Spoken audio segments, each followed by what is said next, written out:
Segundo libro de Samuel, capítulo 5. Todas las tribus de Israel se presentaron a David en Hebrón y le dijeron: Nosotros somos de tu misma sangre. Hace ya mucho tiempo, cuando aún teníamos como rey a Saúl, eras tú el que conducía a Israel. Y el Señor te ha dicho: Tú apacentarás a mi pueblo Israel, y tú serás el jefe de Israel. Todos los ancianos de Israel se presentaron ante el rey en Hebrón. El rey estableció con ellos un pacto en Hebrón, delante del Señor, y ellos ungieron a David como rey de Israel. David tenía 30 años cuando comenzó a reinar y reinó 40 años. En Hebrón reinó 7 años y 6 meses sobre Judá, y en Jerusalén 33 años sobre todo Israel y Judá. El rey avanzó con sus hombres sobre Jerusalén, contra los jebuseos que habitaban en el país. Pero estos dijeron a David: Tú no entrarás aquí, los ciegos y los inválidos bastarán para impedírtelo. Con esto querían decir: David nunca podrá entrar aquí. Sin embargo, David conquistó la fortaleza de Sión, es decir, la ciudad de David.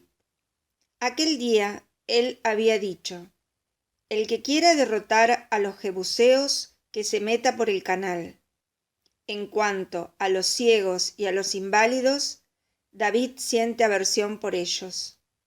Por eso se dice: El ciego y el lisiado no entrarán en la casa. David se instaló en la fortaleza y la llamó ciudad de David. Luego construyó la ciudad en derredor, desde el terraplén hacia el interior. Así David se iba engrandeciendo cada vez más, y el Señor, el Dios de los ejércitos, estaba con él. Hiram, rey de Tiro, envió una embajada a David, con madera de cedro, carpinteros y talladores de piedra, para que le edificaran una casa. David reconoció entonces que el Señor lo había confirmado como rey de Israel, y que había enaltecido su realeza por amor a su pueblo Israel. David tomó otras concubinas y esposas después que llegó de Hebrón, y le nacieron más hijos e hijas. Estos son los nombres de los hijos que tuvo en Jerusalén: Samúa, Sobab, Natán, Salomón, Ibjar, Elisúa, Nefeg, y Afía, Elisamá, Eliadá y Elifelet.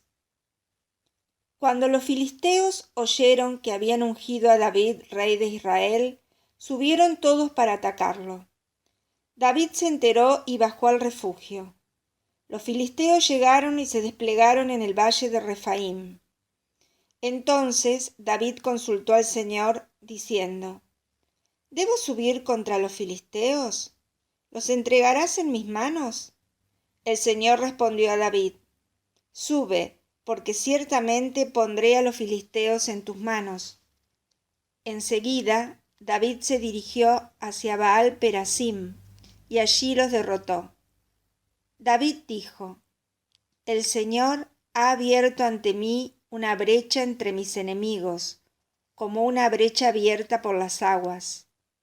Por eso aquel lugar se llamó Baal Perasim, que significa Señor de las brechas.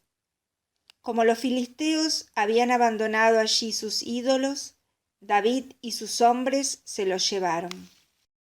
Luego los filisteos subieron una vez más y se desplegaron por el valle de Refaim. David consultó al Señor y él respondió: No subas de frente, da una vuelta por detrás de ellos y atácalos por el lado de las moreras.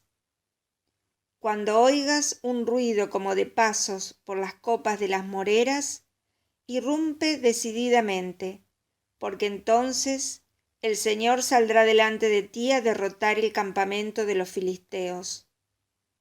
David lo hizo tal como se lo había ordenado el Señor, y derrotó a los filisteos desde Gabaón hasta la entrada de Geser.